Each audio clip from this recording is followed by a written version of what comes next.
Wan, perkiraan usia 25 tahun sampai 30 tahun. Mata batin kamu sudah kembali terbuka yang bisa kamu gunakan untuk membantu orang lain ya, Dia.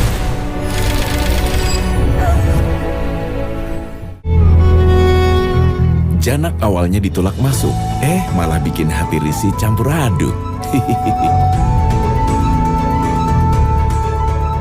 Janak, setiap hari jam 1 siang di ANTV.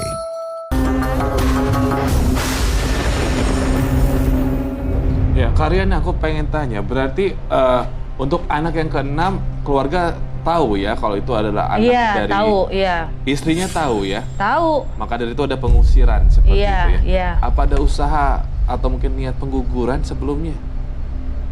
Iya ada. Yang anak yang dari Yang 6 ini, yang ke-6 yang ini? anak yang Yang dari itu ya? Adik ipar. Makanya kalau misalkan emang beliau belum punya istri sih, bagi saya sih nggak ada masalah sebenarnya ya. Kamu turun ranjang gitu istilahnya ya. Cuman ternyata dia punya istri, ada 6 burunya, itu sayang sekali. Udah gitu keluarga kan kau tahu ya, bagaimana keluarga kita gitu, sayang banget. Makanya yang diterima sekarang ini selain karma buruk, memang ini adalah hukum sosial ya, hukum dari keluarga. Berarti sudah 2 tahun ini masih berlangsung hukum keluarga ini? Masih. Kau dibuang ke Jakarta? Memang orang tua saya di sini, orang tua saya. Terus karena nggak ada kabar sampai sekarang, karena ini abang saya ini yang di kampung, bukan kandung. Udahlah, kamu nggak ada, udah berapa minggu kamu di sini nggak ada kabar, nggak mungkin kamu di sini, katanya gitu kan. Udah kamu ke Jakarta aja.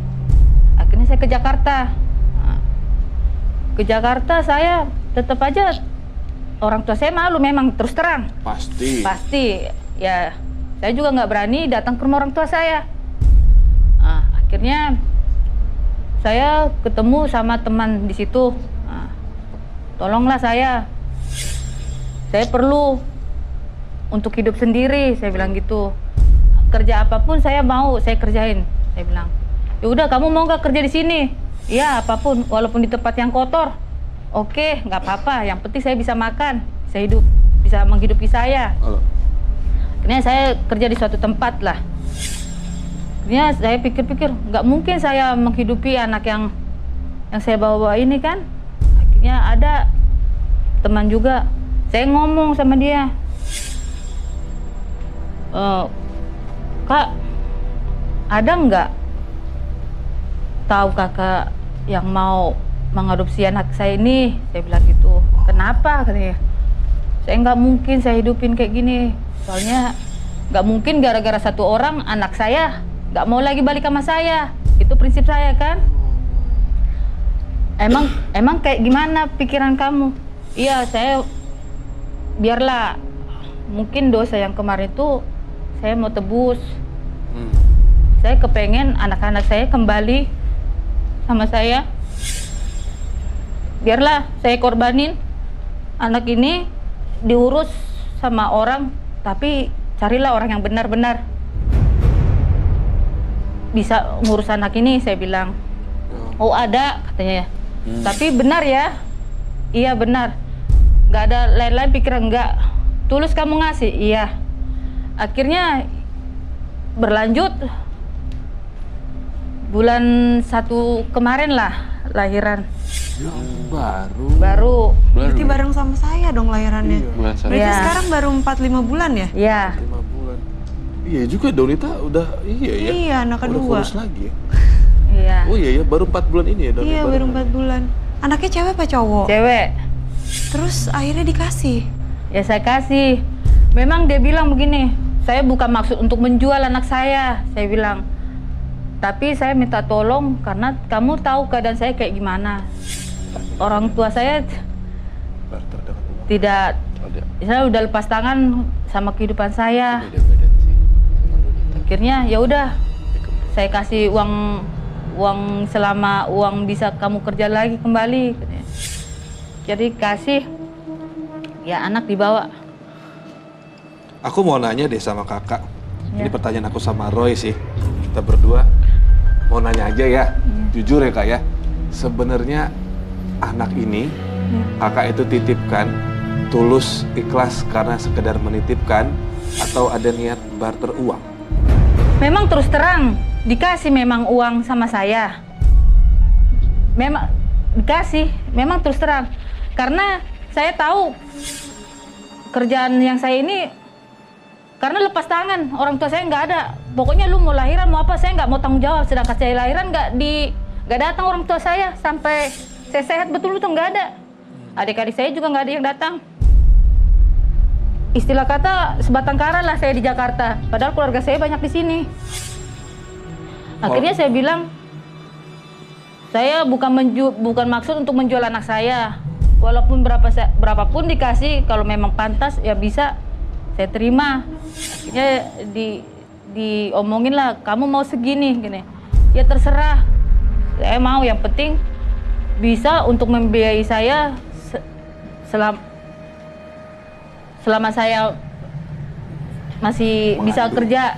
Enggak, selesai saya pulih kembali. Ya dikasih. Ya begitulah. Terus sebenarnya pengen ketemu nggak sih sama anak yang 4-5 bulan ini? Kan dia masih kecil banget. Iya. Kalau untuk pikiran ketemu ya kepengen sekali. Pengen. Ya Tapi cuma kan maksudnya kalaupun mau nebus untuk yang 6 anak, tapi kan bukan berarti harus ngorbanin 1 anak, ya nggak sih? Iya sih. Ini ibu berbicara sama ibu nih lagi. Iya, maksudnya Kita lihat ya. kan itu masih terlalu bayi. Dia pun kalau menurut aku dia juga nggak ada. Masih perusapihan. Istilah kata dia nggak pernah minta untuk dilahirin sama siapapun loh gitu. Iya. iya memang pertama berat juga pikiran saya, nggak mungkin. Bagaimanapun juga itu juga anak saya. Ya tapi apa boleh buat, kalau tetap dia sama saya pasti ada halangan anak-anak saya untuk kembali sama saya. Soalnya hubungan saya ini kalau ada Batak kayaknya Ya, masih sudah tahu itu ya, kan salah besar tapi tetap iya dilakukan. memang ya itulah iblis. Kenapa Donita suaranya sampai bergetar itu? Kok kayaknya semudah itu ya menyingkirkan hasil perselingkuhan? Itu kan Don? Aku sampai merinding, maksudnya gini loh. 6 dan 1 walaupun memang tidak sama besar gitu. Yang 1 6, yang 1 1, tapi kan dia tidak pernah minta untuk dilahirkan. Iya. Kalau dia bisa milih, mungkin dia milih hidup di keluarga yang benar-benar Iya. keluarganya lengkap gitu loh. Kan kasihan. Iya. Jadi maksudnya Donita seharusnya dengan kakak nih merawat anak tersebut sesusah payah atau apapun, itulah cara kakak menebus dosa kakak. Betul Roy? Betul sekali. Sebenarnya itu. Kalau ini nambah semakin bikin dosa kan? Iya. Gitu loh kak, ngerti nggak? Iya. Rezeki Iya, tahu, anak kan? itu kan kita percaya Tuhan pasti ngasih ya. Tapi dengan kakak nitipin anak tersebut, apapun alasannya, tetap kak, ini semakin menambah dosa. Karena sesungguhnya kakak ya, seharusnya nih bisa menebus kesalahan kakak kepada Tuhan. Dengan membesarkan anak tersebut. Gitu loh seharusnya kak logikanya. Istilah kata kalaupun yang kemarin itu menurut aku, kalau kemarin itu memang sudah terlanjur gitu ya, kita mulai dengan sesuatu yang baru ya udah dari nol gitu. Iya, betul sekali. Memang tetap kita menghargai kakak nggak menggugurkan walaupun ada niat ya. Tapi sangat disayangkan sih dititipkan sama orang lain. Dititipkannya sama saudara atau? Masih ada hubungan saudara. Saya kenal sama orangnya. Ada perjanjian nggak? Apa? Ada. Apa perjanjiannya apa? Usia berapa dikembalikan atau apa? Nggak ada. Aduh. Anak tersebut memang keluarga yang tidak punya anak. Mereka emang infertil gitu ya? Memang tidak.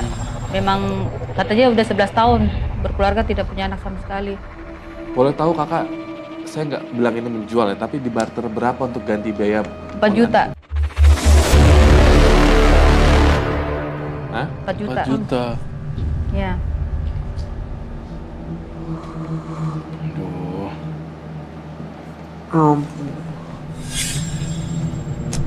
Sedih loh jadi anaknya ntar. Bisa kebayang gak sih ntar anaknya kalau udah gede tahu kayak ginian? Enggak. Ibu pernah mikir nggak sih Bu, nanti kalau misalkan suatu saat yang 11 tahun nggak punya anak ini tiba-tiba dia punya anak, terus tiba-tiba anak ibu tahu kalau dia itu bukan anak kandungnya, dan tiba-tiba nanti dia merasa dia dibuang, dia dikucilkan atau ada perhatian yang berbeda gitu. Itu gimana ya? Kalau itu memang saya pernah bicarakan sama yang orang tersebut kan.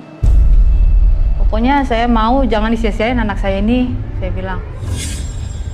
Saya tulus kasih sama kamu, anggaplah itu anak kamu sendiri seperti saya, seperti anak kamu sendiri, saya bilang gitu. Pokoknya jangan disia-siain, saya bilang. Donita, aku pengen tahu biasanya kalau menyusui sampai usia 2 tahun. Iya. Ibu menyusui ASI ibu atau Sempat satu malam. hah? Ini jadi stop sekarang? Ya karena di rumah sakit itu udah tahu memang pihak rumah sakit kan. Ibu mau kasih anak ibu sama orang. Iya, itu siapa? Famili saya masih. Saya bilang. Bayi merah ya. Iya. Ya udah kalau ini kasih minum dulu katanya. Saya mikir 2 kali, nanti kalau saya kasih minum ada pengaruh sama saya. Akhirnya dipaksa terus saya kasih semalam. Roy, aku pengen tahu deh, ini kan sangat disayangkan ke Ariana ini ternyata menyambung perbuatan dosanya gitu ya. Apapun alasannya kan seharusnya kan anak itu tanggung jawab. Iya. Dan ini adalah hasil dari maaf ya kak ya, perselingkuhan. Kita tahu kok kakak ngerasa bersalah sekali sampai kakak keringet basah kuyup. Kami semua di sini nggak ada yang keringetan. Kamu kadang merasa berdosa sekali dari dalam. Jadi kamu sampai grogi gitu, mengakui kesalahan ini. Tapi Roy bisa melihat ya keadaan anaknya. Kira-kira maaf ya Roy, karma buruknya itu terjadi menyerang Riana saja atau anaknya juga kena nih? Apakah suatu saat nanti dari kampung pun akan memberikan membobolkan data-data bahwa dia adalah anak perselingkuhan atau dia nanti dicaci, kan kita nggak tahu ya Don ya. Apa yang Roy lihat? Maaf ya Roy. Saya ngelihat iya, nanti suatu saat itu anaknya dikucilkan juga. Dan itu yang Roy lihat di sini, banyak hukum sosial yang akan terjadi pada anak tersebut. Padahal anak tersebut tidak bersalah sama sekali. Namun atas perbuatan ibunya, yang mana Kak Ariana, jadi itu tersebar luas. Gosip-gosip dari omongan orang langsung tersebar luas di sana. Kasian banget sebenarnya. Kamu tuh harus nebus loh. Kamu harus menebus dosa, Kak Ariana. Jadi apakah yang harus dilakukan agar nasib tersebut setidaknya diminimalisir tuh? Takutnya kan nih anak jadi kayak tertekan, depresi, tumbuh dengan tidak baik gitu loh. Betul. Tapi sebelum itu ya, Karyana, ada satu dosa lagi yang bukan dosa ya, saya ngomongnya agak berat di sini. Ada satu perbuatan buruk lagi yang mungkin kamu belum ungkap di sini sehingga kamu ketakutan bertemu saya, Rakiosi. Kamu selalu apa-apa dijadiin uang loh.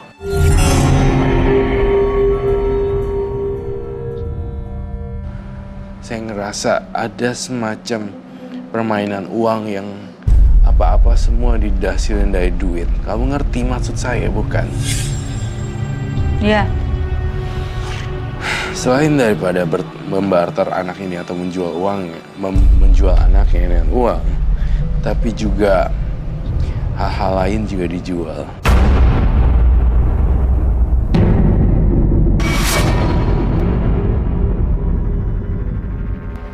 Iya. Jelaskan dong, bukan saya yang jelasin. Iya. Paling tidak suatu penyesalan kan udah bisa membuka, jadi bisa membuka tabir pertobatan. Apa ini ada hubungannya Roy dengan tadi Karyana di awal bilang sekalipun pekerjaan kotor, yang penting saya bertahan hidup? Iya. Betul Karyana? Iya. Satu lagi, Karyana, ingat gak zaman dulu kamu kan sering, sebenarnya ini bukannya sekali 2 kali kan?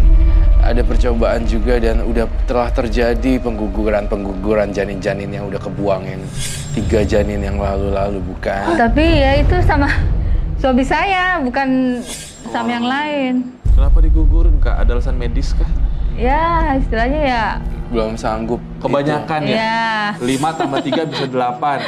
Tapi tuh bagi dia anak tuh nggak ada ininya loh. Saya Iya, tuh itu tahu-tahu. keji banget. Ini perbuatan yang sangat menurut saya pribadi, saya Roy Kiyoshi, saya ngerasa anak yang 3 yang lalu udah pernah digugurin, yang 1 udah dibuang, yang 1 makanya you know what, ternyata dia tuh nggak terlalu nganggep bahwa anak itu adalah titipan yang penting. Tahu nggak dari Roy, atas. kenapa di anak yang ke-6 ini dia tersenyum-senyum aja walaupun harus terpisah?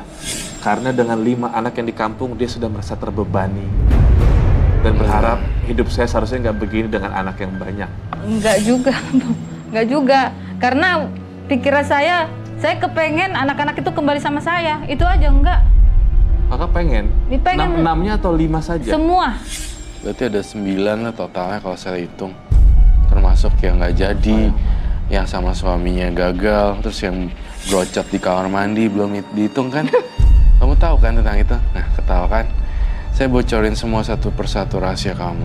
Tapi sebenarnya kamu sekarang udah harus menyesal, bukan tertawa kebahagiaan, dan itu sebenarnya ya. Pantesan Roy nulis penyesalan Iya. dengan tanda tanya. Iya. Saya terus kemudian gambar leher yang berdarah di sini. Seharusnya hukumannya kamu tuh sama-sama aja. Tapi saya tidak mau menghakimi orang juga. Saya hanya ingin kamu berpikir ulang lagi secara manusia, benar-benar manusia. Karena bagi saya, manusia tuh akan berpikir secara ini deh. Akal naluri ibu gitu. Akal naluri ibu itu pasti akan kencang. Soalnya kalau enggak, itu bisa, can you imagine 9 ada bisa berantakan Aku sempat semuanya. keguguran aja, aku nangis Nah banget iya loh. kan. 1 bulan aku setiap kali denger kata anak atau kayak hamil gitu, itu aku nangisnya sampai nangis yang sampai sesegukan gitu loh. Nah itu kamu yang dianya beda gitu, hatinya tuh ya udahlah kayak udah hal yang biasa gitu loh. Nah makanya nih Roy pengen banget Karyana melakukan banyak perbuatan baik yang berhubungan dengan anak-anak kecil di sini. Mungkin kamu ada keterbatasan ekonomi atau alasan apapun itu, tetapi saya mau dengan kekuatan yang kamu punya, mungkin kamu bisa masak, bukan? Kalau bisa masak, kemudian masak secukupnya bagi bagian orang anak-anak di jalanan. Kasih makan anak-anak yang di jalanan yang terlantar. Kamu tuh harus tebus semua karma-karma buruk atau perbuatan buruk ini secepatnya. Kalau enggak, akan berakibat fatal buat Kak Riana. Roy ngelihat kondisi rahim yang berantakan juga di dalam perutnya, yang hancur maur gitu, dan kondisinya sangat dan kondisi daerah wanita atau sensitivitas wanita daerah juga hancur berantakan di sini. Roy menduga dan mencurigai akan adanya kanker serviks yang akan muncul di kemudian hari karena perbuatan karma buruk yang kamu tanam. Ariana buru-buru deh melakukan banyak perbuatan baik yang berhubungan dengan anak-anak kecil. Emang Roy mencium ada bau-bau keputihan atau Iya, Roy mencium sekali ada bau-bau yang ketidakwajaran di daerah kewanitaan. Aduh, soalnya udah gini, kamu udah banyak melakukan banyak perbuatan buruk juga. Udah kena hukum sosial juga, udah kena hukum adat juga, dan nanti ada kena hukum karma juga. Ya, dengan cara apa? Kamu datang kemarin kan ingin cari solusi. Jadinya kamu harus melakukan banyak perbuatan baik itu, bagi-bagi makanan yang kamu masak itu buat anak-anak ya. Anak-anak kecil banget. Dan kalau bisa sih sebenarnya ambil lagi lah Kak anaknya. Iya, itu dia. Kasihan dia. Dipikir-pikir lagi Kak, bertanya sama Tuhan aja yang terbaik seperti apa. Itu adalah yang paling benar ya. Maka ke gereja, tanya sama Tuhan, minta petunjuk gitu ya. Ya, dan aku yakin ya Roy, aku nggak usah minta Roy untuk menebak deh pekerjaan kakak apa. Tapi apapun itu, kami berharap uang halal bisa memberikan jalan yang baik. Tapi kita tahu uang haram membawa kita kepada kesulitan. Iya. Itu aja sih. Ya, cukup ya Roy ya. Terima kasih. Makasih banyak ya Kak. Iya, kasih. Ya, sehat-sehat Kak.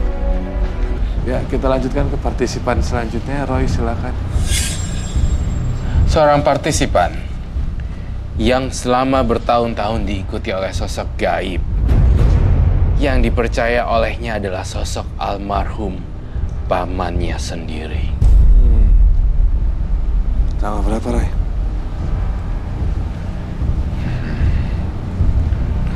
Saya memilih angka kelahiran nomor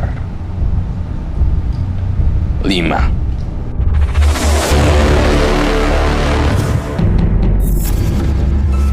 Agus, angka kelahiran tanggal 5. Terganggu sosok gaib yang menyerupai paman kandungnya. Memiliki dan menyimpan benda yang dipercayainya sebagai pelindung. Apakah sosok yang mengganggunya selama ini memang benar pamannya? Ataukah makhluk yang berasal dari benda yang disimpannya? Lalu karma baik apakah yang harus dilakukannya untuk menghilangkan sosok tersebut? Ya pemirsa, ada Mas Agus Arianto 5 Juni tahun 81 yang tampaknya tidak bisa berhenti menatap apa yang Roy gambar di sini. Mas Agus, Assalamualaikum warahmatullahi wabarakatuh. Waalaikumsalam warahmatullahi wabarakatuh. Mas Agus pengen tahu gambar apa ini ya? Lihat aja di monitor di sebelah kanan Mas Agus. Nah, tuh. Jadi Mas Agus lihat aja sebenarnya Roy menggambarkan apa. Dan tadi kayaknya menatap terus ya. Pengen tahu seperti apa gambarannya. Oke, sekarang saya ke Roy Kiyoshi dulu boleh ya Mas Agus ya? Silakan Roy. Ya, Mas Agus, kamu ngerasa dihantui sekali ya dengan sosok-sosok yang saya gambarkan di sini. Sebenarnya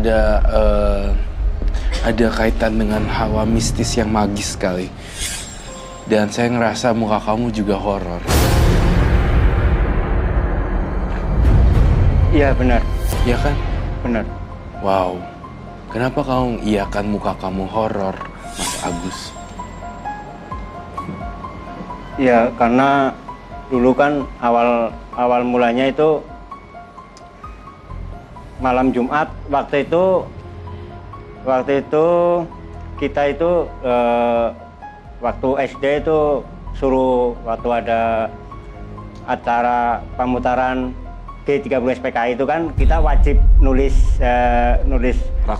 rangkuman gitu kan. Jadi saat itu saya kan hidupnya sama kakek sama nenek dan sama almarhum paman saya itu Lik Sudiro namanya.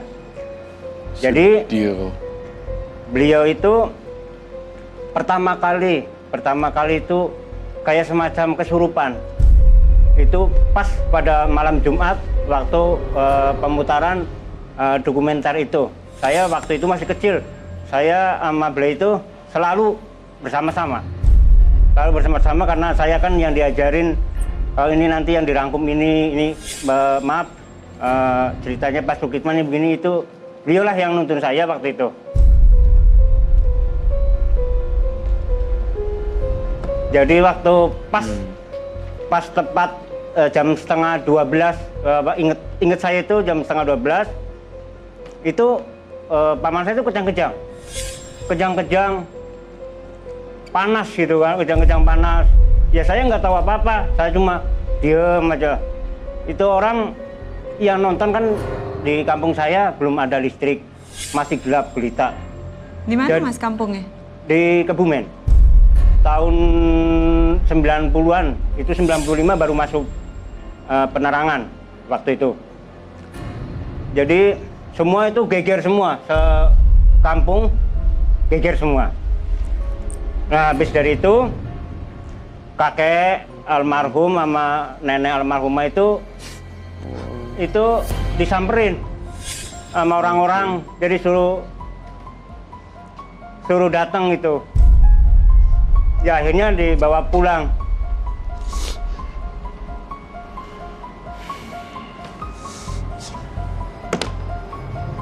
Sorry. It's okay. Sorry Mas. Mas Agus mirip almarhum bapak saya. I'm sorry.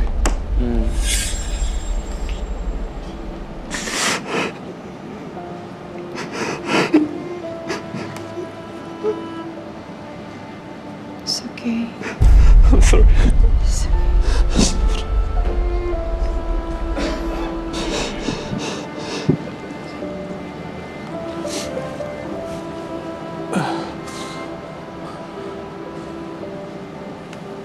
Sorry Mas Agus. Wajahnya mirip banget. I can't.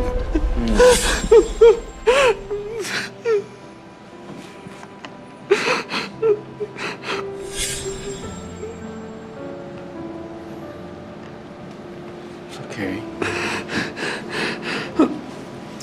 Oh my God.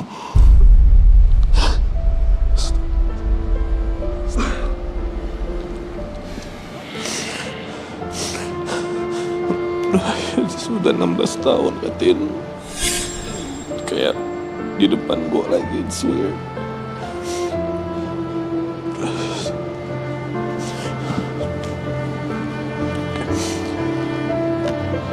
Ya Mas Agus, saya anggap kamu sebagai hadiah dari Allah ya.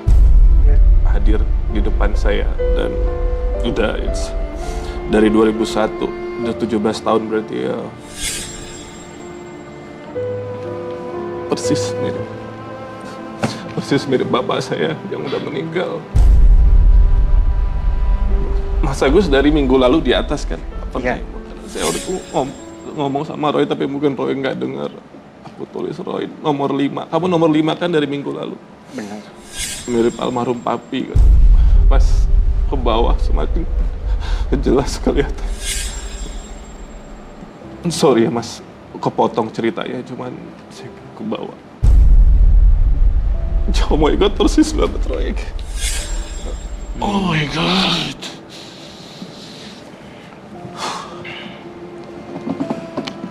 Nanti saya tunjukin fotonya habis. Kalau nggak percaya. Oke. Mas Agus masih ingat sampai mana tadi? Masih. Boleh Karena itu cerita saya itu nggak bakal saya lupakan pada malam itu. Jadi warga itu manggil almarhumah nenek kakek itu datang ke situ semua. Bingung semuanya itu.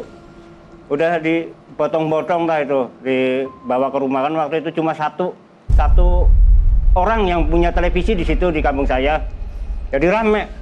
Dan dibawa pulang, udah sadar dibakarin yang namanya areng-areng itu, merang yang buat padi petikan. Dulu kan zaman petikan, zaman dipetik, diani-ani, pakai ani-ani oleh nenek saya. Ya dibakar pakai itu, dibakar kakinya. Ya saya nggak tahu apa-apa, cuma diem aja. Udah ya maaf, saya juga inget sama, karena beliau itu sayang banget sama saya. Paman saya itu saking sayangnya sama saya. Apapun yang dia punya, beliau itu selalu ngasihin ke saya.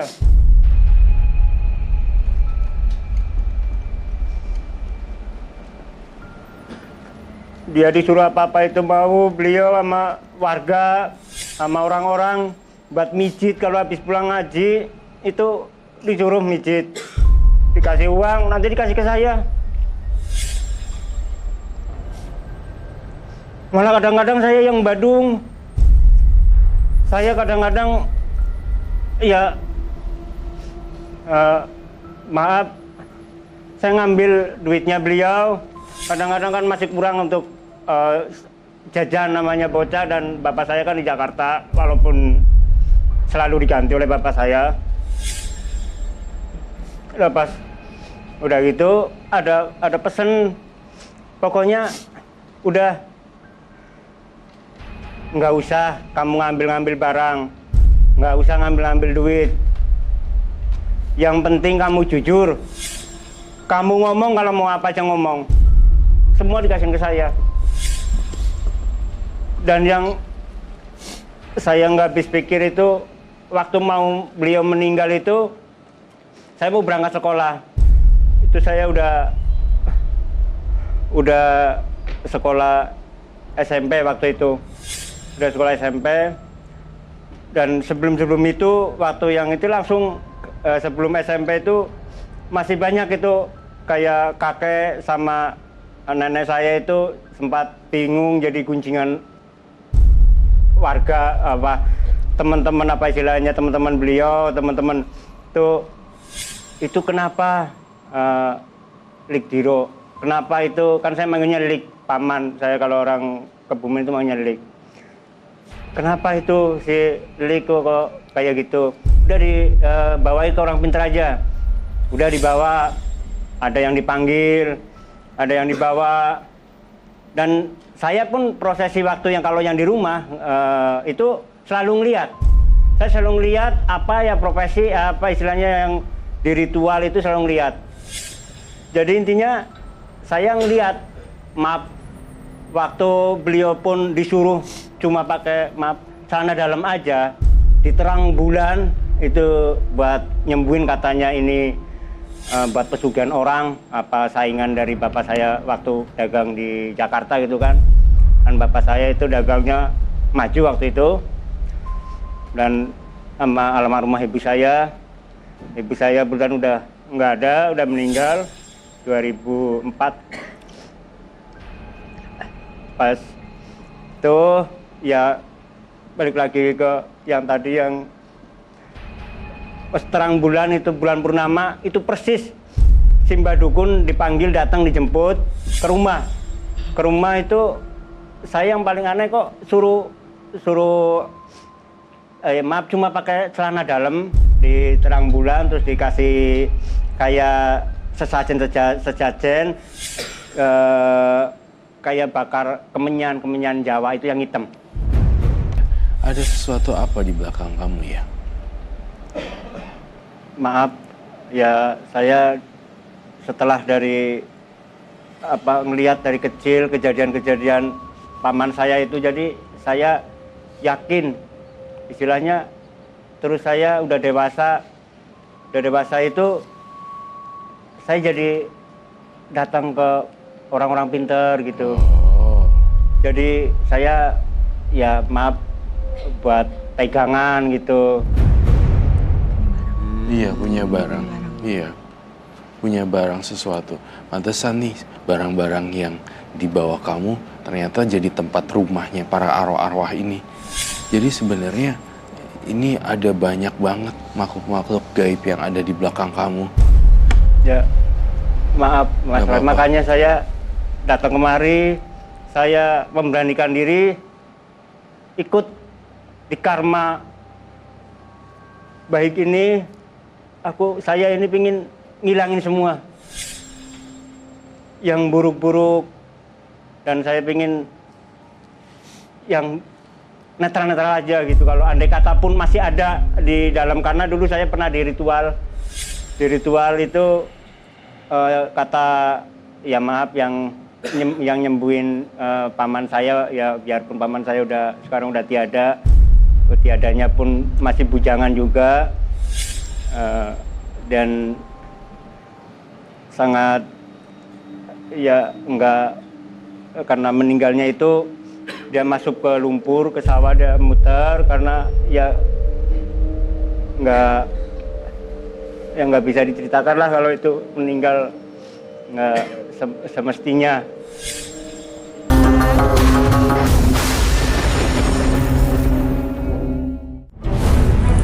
Masakan Rit untuk jamuan Raghav di sabotase Divya. Oh my God. Jani Anjani, setiap hari jam 4 sore di Antv. Korban seorang perempuan, perkiraan usia 25 tahun sampai 30 tahun. Mata batin kamu sudah kembali terbuka, yang bisa kamu gunakan untuk membantu orang lain ya, Din. Setiap pelanggaran yang terjadi, Jangan sampai ada yang kesana. ganjaran datang tanpa permisi. Mitos Agustus, setiap hari jam 9 malam di Antv. Haji Sebi Angin ialah ilmu meringankan tubuh. Sinema Laga Klasik, setiap hari jam 11 malam di Antv. Juara Europa League Aston Villa bertanding dengan Indonesian All Star dalam rangka Pre-Season Tour Asia. Aston Villa Tour Pre-Season, Sabtu 1 Agustus jam 7 malam di Antv. Nur pakai identitas Sahibah untuk kabur ke luar negeri.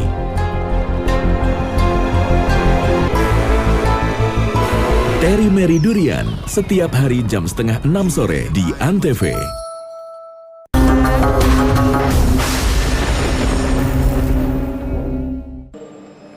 Dan setelah itu ya udah saya jadi melalang buana nyari gitu istilahnya buat maaf aja tuh pengasihan. Kayak saya kan dulu pernah mau usaha dan juga buat penglarisan juga. Nah saya sekarang udah nggak pernah pakai. Saya takutnya itu di dalam tubuh saya itu yang waktu saya bersimpu istilahnya saya dikasih dupa dibakar yang saya nggak tahu di mantra-mantra apa saya nggak tahu, yang dimandiin pakai minyak wangi apa saya nggak tahu. Okay. Jadi saya mau minta bantuan istilahnya Mas Roy. Jadi andai kata masih ada karena saya kan jiwanya juga emosional sama anak atau istri pun emosional. Tapi untungnya ya itu ada kayak paman saya itu selalu menghalangin saya, jadi selalu ditahan saya. Jadi kalau andai kata saya emosi, itu ada yang bisikin, jangan. Akhirnya saya pergi. Padahal sebenarnya yang ngebisikin itu dua sosok yang aneh, yang berganti-gantian. Ini akibat kamu sebenarnya berkunjung-kunjung ke orang-orang bisa, orang pintar gitu kan. Belajar. Terus saya juga ngelihat kamu pegang barang juga, baik di dompet, baik di plastik itu, ya kan? Ya, kalau maaf saya bawa barang memang ini hanya sisa waktu yang kalau waktu itu banyak saya Mas, jadi kayak semacam tulisan-tulisan kuno gitu. Terus saya itu hanya tersisa ini dan saya nggak pernah pakai dompet, Mas Roy. Saya nggak pernah kemarin pakai dompet. Jadi intinya saya pakai tas. Saya hanya satu, Mas Roy, maaf, saya hanya satu. Itu kalau saya sakit panas, itu saya cuma bilang sama istri saya, kalau lebih dari 3 hari, tolong bikinin saya bubur merah putih. Itu anehnya kok sembuh, Mas Roy. Saya minta gloves.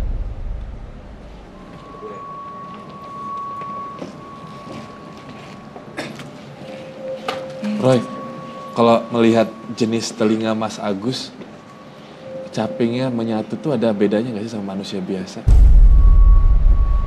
Kayaknya Roy dulu pernah cerita sama Iya, aku. ada ciri-ciri tanda khusus si kuping-kuping seperti itu adalah orang yang bisa mempunyai kecenderungan bisa mendengar bisikan-bisikan.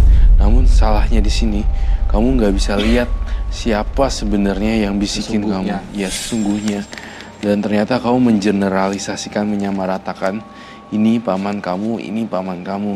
Tapi sebenarnya ada sosok kuntilanak dan perempuan-perempuan itu di sana.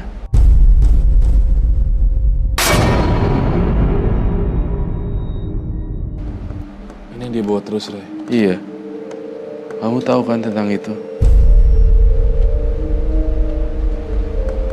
Ini akibat dari kedukun-dukun itu. Gara-gara akibat kedukun-dukun jadinya banyak beginian tuh. Saya jadi ini, energi saya jadi ini. Saya lihat barangnya, apakah? Maaf, kalau ini barang aslinya itu pakai ini aslinya itu pakai kayak kajut. Ada ininya, cuma udah rapuh karena cuma saya gantungin aja. Saya mau saya bawa kemari udah nggak bisa ke bawah, akhirnya seadanya aja. Dan kalau raja-raja semacam raja itu banyak hilang sendirinya, saya nggak tahu, Mas. Itu jadi cuma saya maunya itu yang waktu saya dikasih mandi yang minyak wangi apa itu yang waktu itu masih ada apa? Kenapa nomor 25? Kamu baik-baik aja kah? Hah? Gak kuat ya? Kenapa?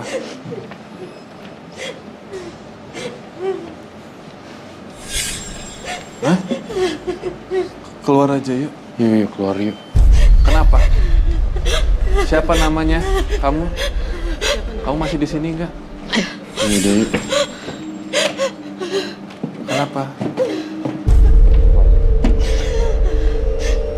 Jadi sama Ayana dulu. Bantuin dulu.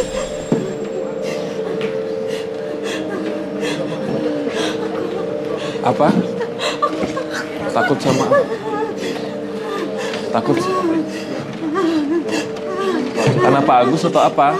Takut kamu ngeliat apa? Ngeliat ke atas dia. Hah? Istighfar Gi, istighfar. Ayana lebih cepat keluar dari studio lebih baik kayaknya dia. Jangan sampai jatuh, jangan sampai jatuh. Allah Akbar, Allah Akbar. Digendong aja nggak akan kuat dia. Digendong aja, Mas. Bagus, awas lu deh, awas lu, bagus. Geser dulu. Dia ngeliatin kemana sih dari tadi? Lihat ke atas. Yang Roy lihat tadi, yang Roy tunjukin tadi. Dia ngeliat di atas. Langsung ketakutan, kedinginan gitu. Kamu mau nggak dibukain mata batin? Nggak mau, Roy Kiyoshi, terima kasih. No. Masih di situ. Dari awal Pak Agus masuk dia di situ. Ngapain di situ dia, Roy? Ngeliatin Pak Agus atau ngeliatin kita atau? Baik, ngeliatin kita semuanya. Marah atau apa? Penuh dengan dendam wajahnya atau apa?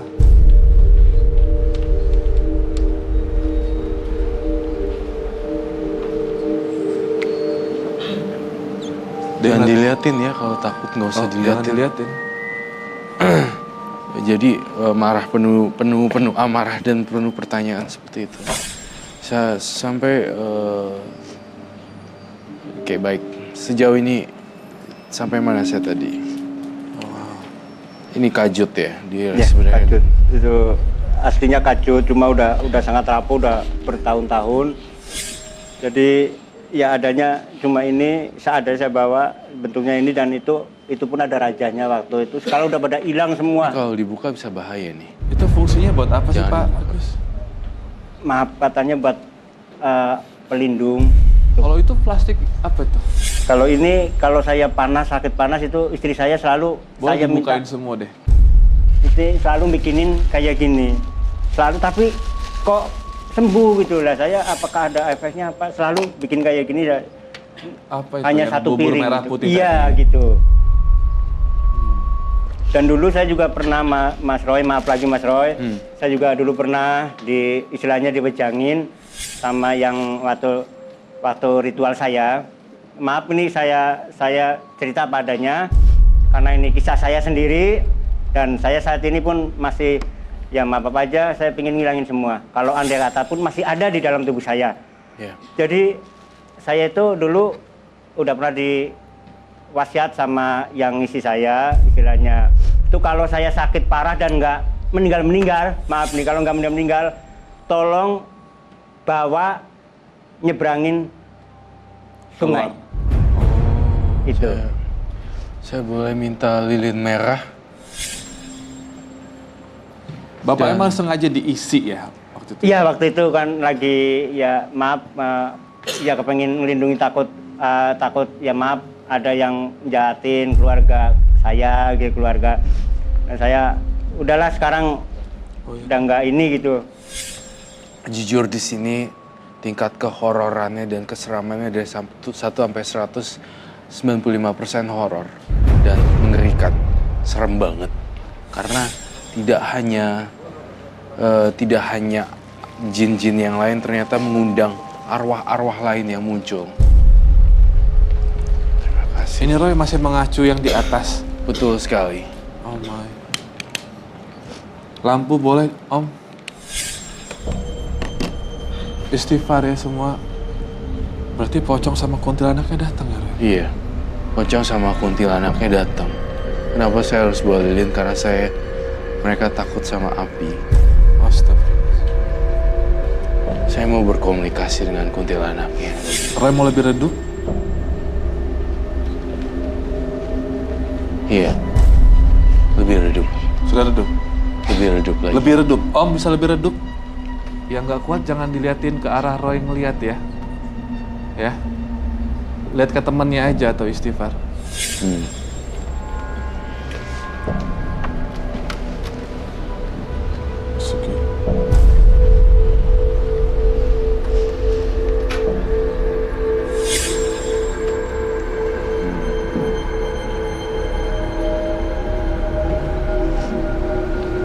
Sebenarnya ini makhluk-makhluk yang ada di atas sini itu makhluk-makhluk yang udah kamu berkunjung kemana-mana. Jadi di sini dia datang untuk nagih janji kamu. Kamu ada buat janji ya? Ya kalau untuk janji nggak pernah janji, cuma itu kalau saya lagi sakit parah lama nggak duluin yang kuasa itu saya juga udah pernah bilang sama istri saya kalau saya sakit parah dan saya ibaratnya udah nggak berdaya, tolong seberangin saya ke kali. Tapi kenapa ya setiap kali saya berkomunikasi dengan beliau dia bilang gini, saya minta nyawa kamu. What?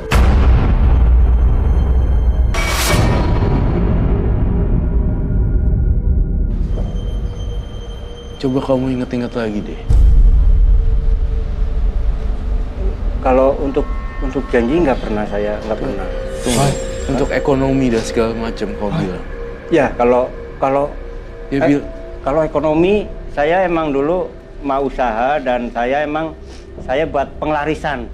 Waktu itu dia bilang gini, waktu itu kamu buat janji untuk ekonomi kamu supaya naik dan pengelarisan. Iya benar itu benar. Itu benar, saya akuin itu emang benar. Arwah wanita perempuan ini menagih janji dan datang kemari untuk hutang karma kamu yang belum kamu bayarkan. Jadi jangan pernah main-main dengan perjanjian gaib dan arwah. Untuk pengelarisan dan ekonomi kan? Iya, betul benar. Kan? Nah dia janji dan dia pengen banget nyawa kamu. Nyawa kamu. Dia bilang gitu.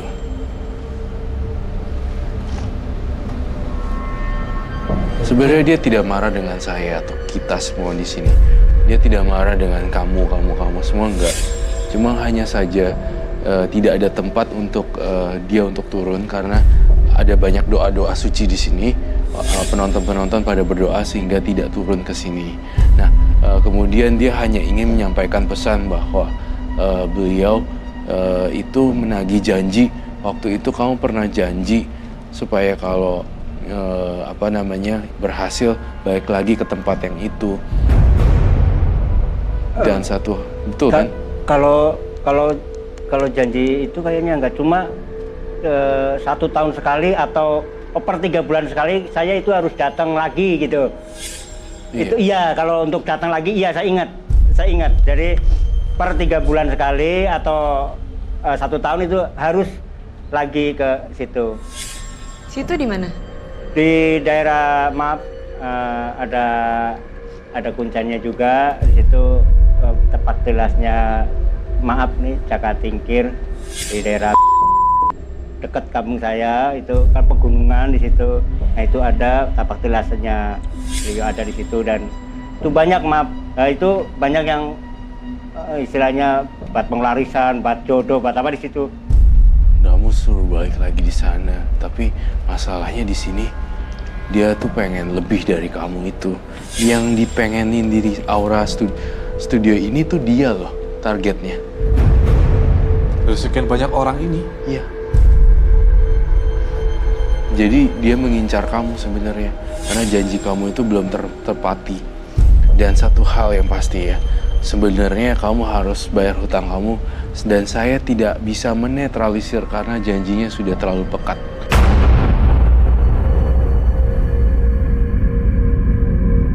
Namanya hutang pembayaran karma belum habis dibayar lunas. Dan kamu harus membayar itu sendiri dengan beliau. Perjanjian arwah gaib. Terornya itu benar-benar menyeramkan. Saya curiga, adakah keluarga kamu yang sedang sakit sekarang? Kalau untuk sakit,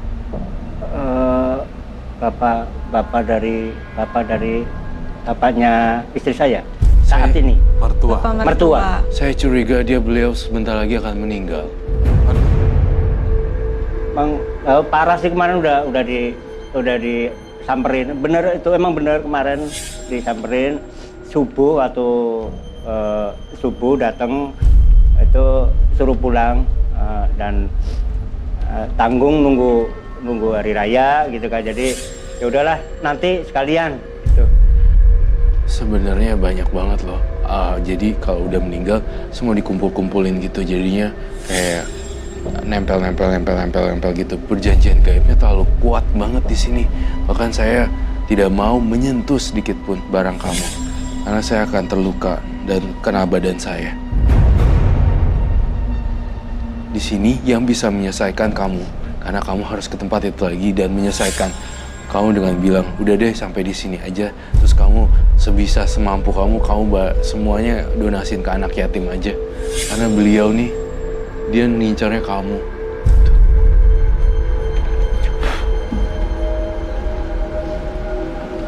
Sudah berapa lama jadi benda-benda ini nggak diamalkan, Pak Agus? Udah lama banget. Jadi semenjak saya udah ke Jakarta itu nggak pernah saya gunain lagi, nggak pernah. Ya maaf, ngasih minyak lah, nggak pernah. Iya, selepas itu sudah nggak digunakan, nggak Bapak, digunakan. Ibadahnya gimana? Tetap ibadah. Kalau sholat tetap ibadah, malah tekun itu ya ibaratnya gitu. Selama lagi melakukan ritual-ritual itu tetap sholat Bapak? Tetap. Tapi jarang, masih mendingan saya gantung di itu. Saya mau buang juga nggak berani. Saya mau buang itu nggak berani. Intinya ya apa benar ya kata Mas Roy itu saya suruh balikin lagi apa gimana? Balikin semuanya, karena nggak ada gunanya lagi. Dan kalau nggak bahaya banget nih buat kamu. Satu persatu akan ada korban lagi.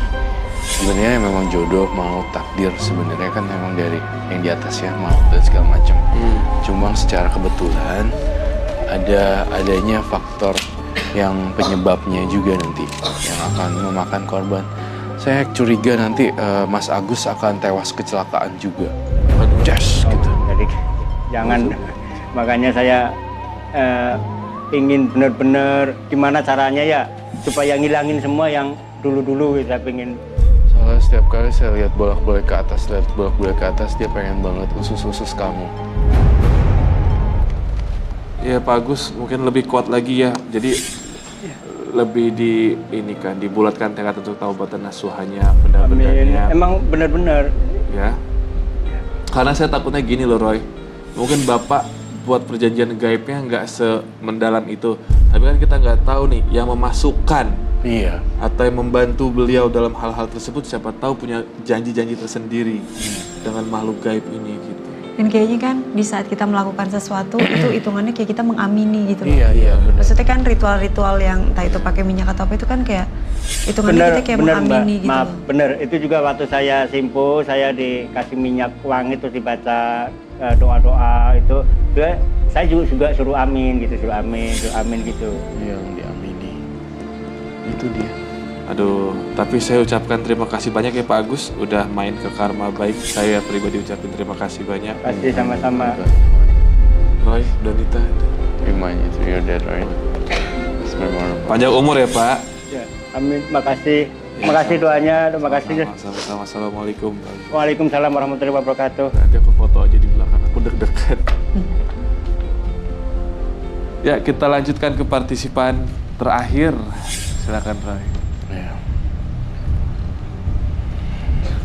Saya ingin memilih seorang partisipan yang sering melihat berbagai macam sosok gaib dan merasakan energi gaib yang berbeda-beda. Saya memilih angka kelahiran nomor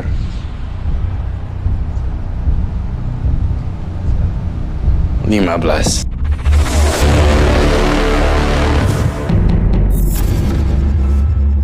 Wanda, angka kelahiran tanggal 15, terbebani dengan kelebihannya yang dapat melihat, bahkan berkomunikasi dengan makhluk gaib. Karma baik apakah yang sebaiknya dilakukan Wanda untuk bisa lebih mengontrol kelebihan yang dia miliki? Ya, partisipan kami yang ketiga tanggal 15 bulan April ada Suwanda Irwanda. Panggilannya apa, Wanda? Once Irwanda. Oh? Once Irwanda. Once Irwanda. Oh, pernah menjadi Irwanda. Irwanda. Panggilannya jadi Once. Once. Panggilannya Wanda. Kamu tahun 95 lahirnya, sekarang usianya 23 tahun. Iya. Wow. Silakan Roy Kiyoshi. Wan. Iya. Ada yang bisa Roy Kiyoshi bantuin hari ini, Wan? Tapi sebelum itu kenapa Roy menggambar kayak mati apa? Iya, ini kayak atau apa? semacam kayak tidur tapi terlelap banget gitu. Jadi ini ceritanya nafasnya terus keluar gitu.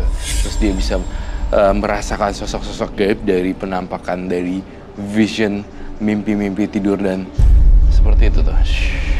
Wanda boleh ceritakan kisah hidupnya?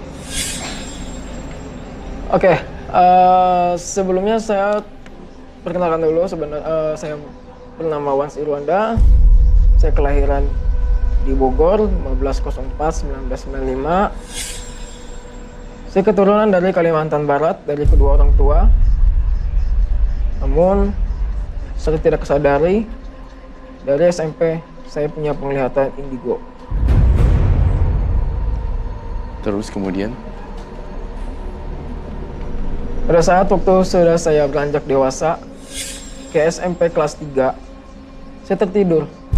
Dan saya tertidur pun, saya bisa membangunkan roh saya. Dan roh saya bisa melihat sebuah sosok gaib kuntilanak.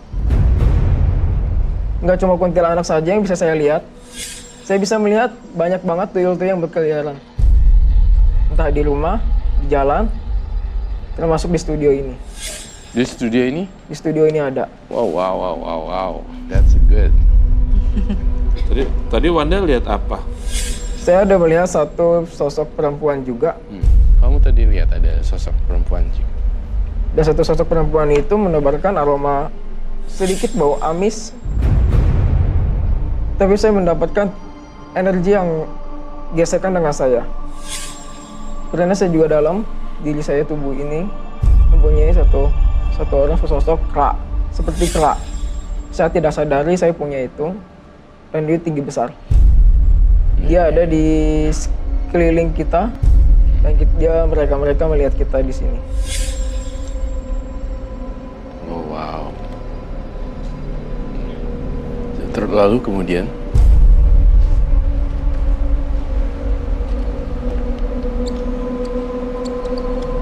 Dia mencoba untuk menghampiri Kak Roy. Sekarang.